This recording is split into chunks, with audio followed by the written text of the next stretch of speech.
Hey, so boom, check it, bro. We're back with another video. In this video, we're gonna discuss, right, whether or not, which is better. You know what I'm saying? PlayStation 4 or PlayStation 5. Something just downloaded. Check it. All right.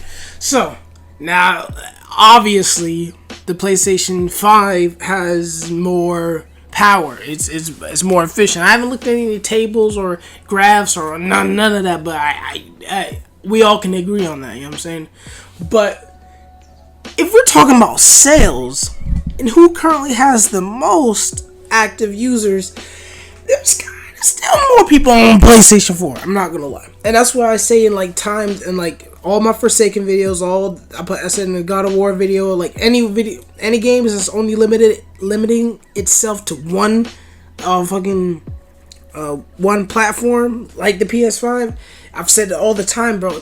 It's not that many people playing PS5 because there's nothing that you can't do on the PS4 except for a couple of exclusives, and that might be the reason you want to buy a PS5.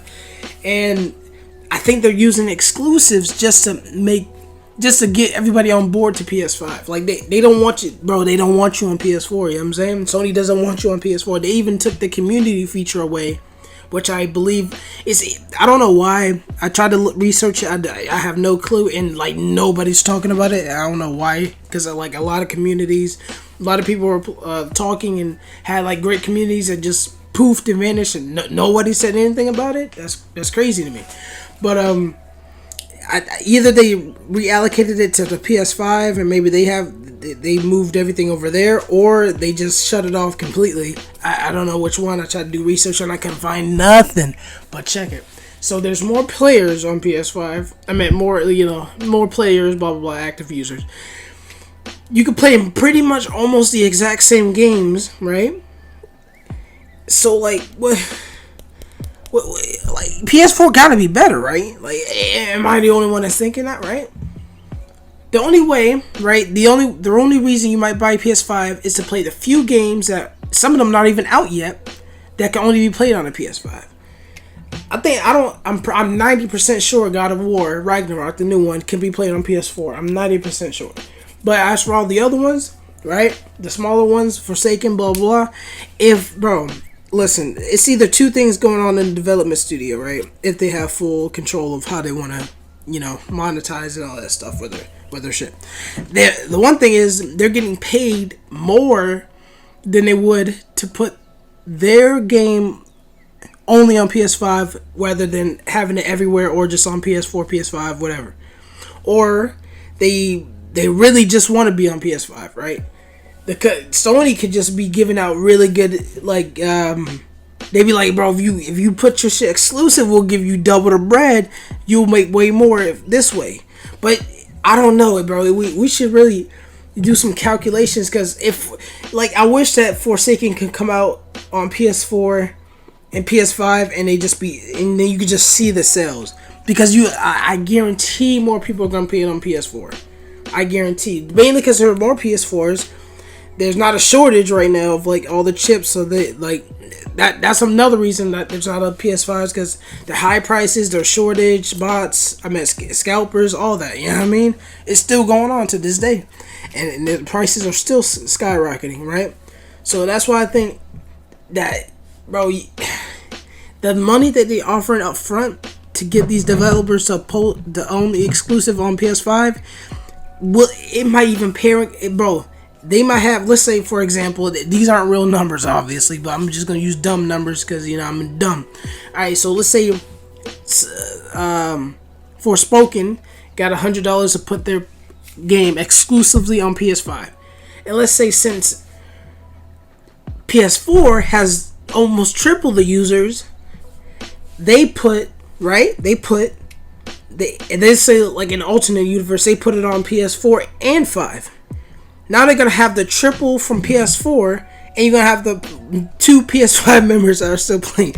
No, but yeah, you see what I'm saying? Like, if the game developer is going through that route because of of a paycheck, they might make more putting it to PS4. Man, fuck it, they can put it on everything. L-Box, play PC, Switch, if it... you know what I mean, the Switch is questionable. But anyway, that's what I'm saying.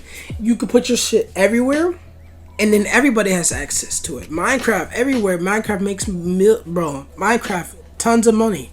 Before they had all the skin shops and stores and blah blah blah, they were literally making money just off the $20 sales of Minecraft. $20. It wasn't even a $60 game. Minecraft was $20 for the longest. I don't know what it's at now. It's probably like 21 with inflation and all that. But it's literally that's what it's at right now, right? Literally at they were selling their accounts, Minecraft accounts, $20.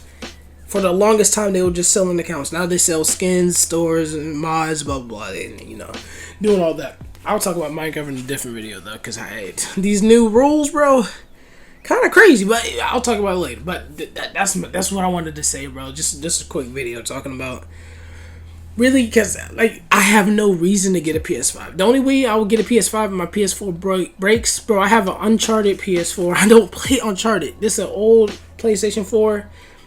It's bro. It sounds like jet engines when I'm playing any game that requires more than 2 gigs. But like you hear it in the background right now if you be quiet. You know what I'm saying? Do you hear it? No? Okay. Anyway, it doesn't matter. So I'm saying there's nothing that the PS4 has that I want. Yeah, Forspoken looks like a cool game, but that's literally the only title I could think of off the top of my head that I would like to play. But if it comes at the cost of buying a whole PlayStation 5, where I could play 99% of the games that's coming out on the PlayStation 5, that's not exclusive. So like, which is better? Like, you know what I'm saying? I think Forspoken already has a chance of failing as a good game as it is, and they've just made their chances even worse. Like that's crazy. Like it's a good example, right? And also we got to talk about the tech and stuff like that. So real quick, I'll talk about Rust. PS4 Rust is terrible. We all know this. I need to make a separate video on that because I really need to. But yeah, PS4 Rust is terrible. Rust has been worked on for I don't know, but I swear it could have been 10 years. For 10 years at least.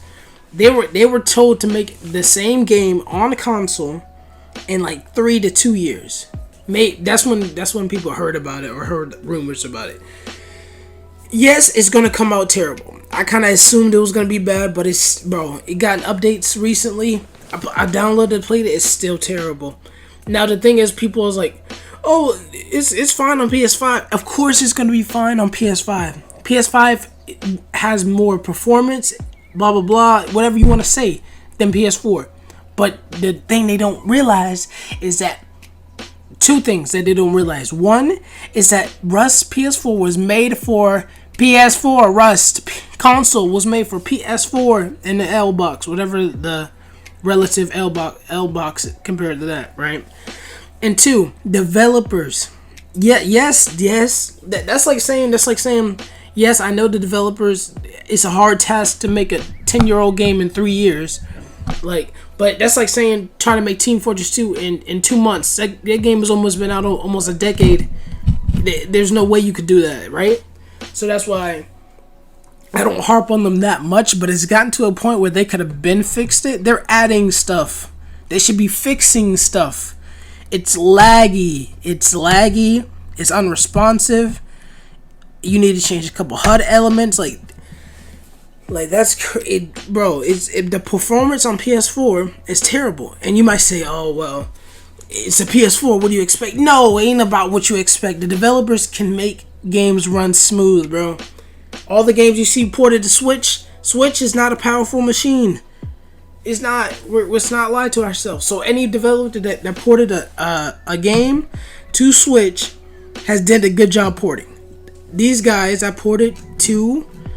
That's why I think Rust has the best development like cycles, right? They started off like normal Rust. They started off weekly updates until the updates got too big, so they did monthly updates. And then like they have a list of stuff they're working on. They have list of every time they work on like a little, like let's say they move an asset. They say moved asset 144 at this monument. Boom, they post it for the public to see. And sometimes they don't want public to see something, so they'll still post it, but they blur it out. So you know they're always working. This new team doesn't do that.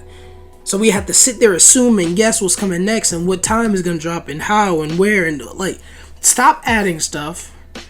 Fix the performance. I need to make a Rust video. I'm gonna stop talking about Rust. I'm gonna make a Rust video. Because all those ideas are coming in my brain right about now, and I'm getting pissed off just thinking about how terrible they ported that game. Well, they didn't port it. They just, yeah, I mean, shut up. All right, so basically, PS4 is better than PS5. I don't care what you say. Until like a lot of good games are on there, or it has a feature or features that can coerce me to join, I'm staying with a 5. After my 4 breaks down, I might get another 4 because they're getting a tad more cheaper right now. But yeah, that's all I gotta say, bro. Just roll the outro. A normal person would have died a lot sooner, but that man just didn't want to let go.